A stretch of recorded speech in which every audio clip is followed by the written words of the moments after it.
After years of council meetings, budget battles, and dealing with that one guy who always cornered them at the grocery store to complain about snow removal, 3 long-serving mayors and a couple of seasoned council members are leaving public service behind to rejoin life as civilians.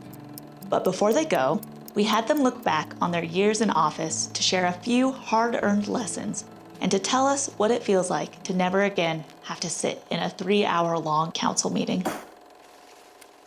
Becoming an elected official, if you've never been involved in that role before, there's a lot to learn. I've heard it described as drinking out of a fire hose at first, particularly the mayor. Be prepared for the learning curve. Yeah. It takes a while to get in to understand the workings of government. You better be prepared for a steep learning curve. As an elected official, you really have to have a vision, and you have to share that and make sure you get people on board. But if it's the right thing to do and you have that support, the results can be really exciting. Growing up, I was very patriotic. I knew that there would come a time where I wanted to serve our community. I always wanted to do this. I have that same feeling of patriotism. I felt like I needed to wait until my children were a little older, and the time became right, and I was excited to run, and I did it 2 more times. So there has to kind of be something sick and wrong with people that enjoy this, but I'm one of those that enjoys it. I think it's critical that you have good communication skills with your public and be able to critically explain the decisions you make and why you make those decisions.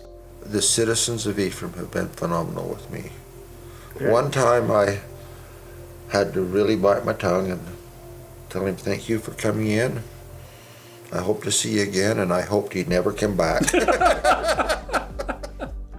I don't mind doing the work and working hard, but it's hard when people take shots at you, and you sort of have to learn to have a little bit of a thick skin. We frequently hear from some of those people who just dislike everything the city's doing.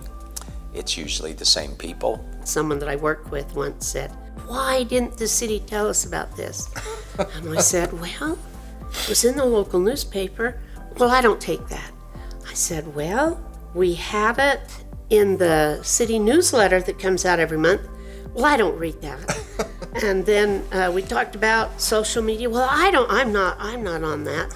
And I said, "So how are we supposed to communicate with you? Do you want us to come door to door?" And she went, "I see what you mean." Communication solves a lot of problems. You have to make sure that your local legislators are involved. You have to invite them to a lot of things. You have to sit down and communicate with them frequently about current issues, because the issues we deal with on a local level are in some ways a little bit more intense than what the legislators have to do, because we're dealing with the people our laws are actually affecting just directly.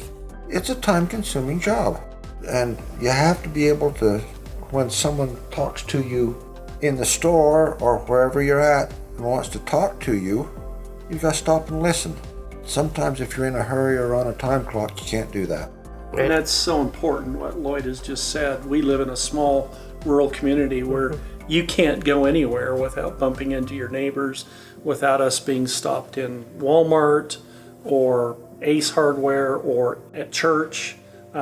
You live with it. You're with it constantly. I think every elected official needs to learn how to listen and how to build consensus. Sometimes you have to make hard decisions that don't please everyone.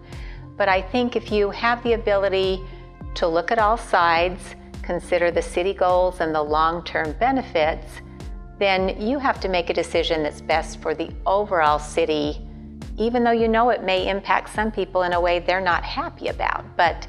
And then you have to stick with your decision and be willing to hold firm when you get criticism. I think it's essential that you reach out to your elected officials, because they can help where you may be stumped with something.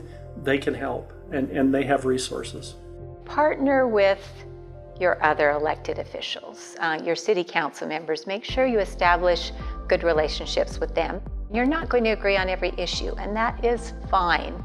But certainly be willing to discuss in a positive way and understand the other person's point of view. It is rare for a mayor and 5 council members to make a terrible decision. Rare, if it even exists at all. And so counseling with your council is such an important thing. On a daily basis, sometimes I'm calling every council member and saying, tell me what you're thinking. Give me some counsel on how to handle this. As a mayor, empowering your council is just vital. As a side note, but not after 9:30. Very true. Well, I'm getting asked a lot what I'm going to do after my retirement. The only response I can come up with is I'm going to do whatever I want. I feel like it's such an honor to serve. That doesn't make you better than anyone else, but it's an honor to serve. And some people will be tough on you and they'll be very, very critical. But you have to be able to take that and still make decisions that you know are the best for the city. I'm going to miss the candy. The treats. Lloyd loves mounds. And so Staff always has it there for him. so one day I gathered up all of the mounds and Lloyd comes in and he goes, where are the mounds at? And I just pushed the bowl over to him and said, these are for you. I will miss the good people that I have worked with. And I have an amazing team. We've reached out to neighborhood councils. I've met new people, our city council members. So I will miss the people. That's what I will miss the most. We're going to miss our friends. Right. Yep. We're going to miss being with one another. Yeah. I won't miss the work involved in either running elections or the work involved in preparing for meetings. What I will miss is my association with staff and some of the citizens. I feel like we've had honesty and integrity in making our decisions, and so if you do your best and you maintain that type of character that you need to maintain with honesty, you just go ahead and forge your way through. You do your best to inform everybody, but you do what you think is right.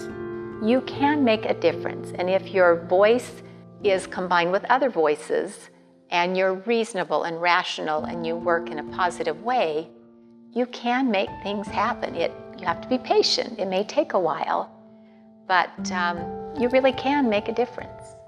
Turn it off. I'll tell you what I think. Oh no, Lloyd. No. You're going on the record. No, we don't want to go there, huh?